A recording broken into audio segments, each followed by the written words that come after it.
Welcome है दोस्तों, फिर से आपका हमारे अपने चैनल ऑडियो लाइब्रेरी में। दोस्तों कैसे हैं आप सब? आशा है ठीक होंगे।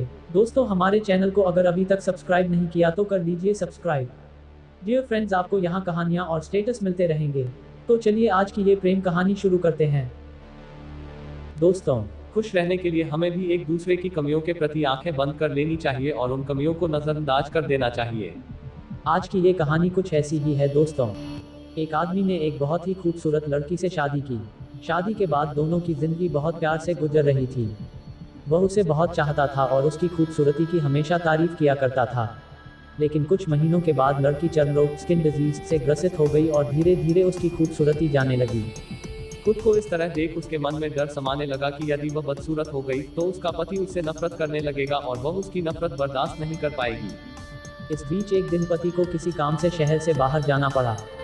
काम खत्म कर जब वह घर वापस लौट रहा था, उसका एक्सीडेंट हो गया। एक्सीडेंट में उसने अपनी दोनों आंखें खो दी। लेकिन इसके बावजूद भी उन दोनों की जिंदगी सामान्य तरीके से आगे बढ़ती रही।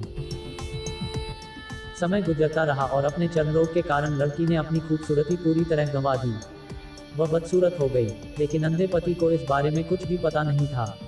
इसलिए इसका उनके खुशहाल विवाहित जीवन पर कोई प्रभाव नहीं पड़ा।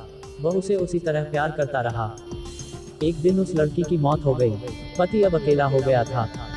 वह बहुत दुखी था। वह उस शहर को छोड़कर जाना चाहता था। उसने अंतिम संस्कार की सारी क्रियाविधि पूर्ण की और शहर छोड़कर जाने लगा। तभी एक आदमी ने पीछे से उसे पुकारा और पास आकर कहा, अब तुम बिना सहारे के अकेले कैसे चल पाओगे?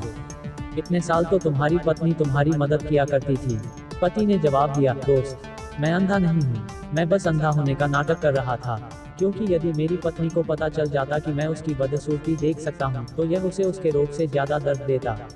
इसलिए मैंने इतने साल अंधे होने का दिखावा किया। वह बहुत अच्छी पत्नी थी। मैं बस उसे खुश रखना चाहता था। दोस्तों, आपको ये लव स्टोरी कैसी लगी? आप अपने कमेंट्स के माध्यम से हमें जरूर बताएं। हमारी कहानी अच्छी लगी हो तो सब्सक्राइब कर लें हमारे चैनल ऑडियो लाइब्रेरी एल को और बने रहे हमारे साथ। धन्यवाद।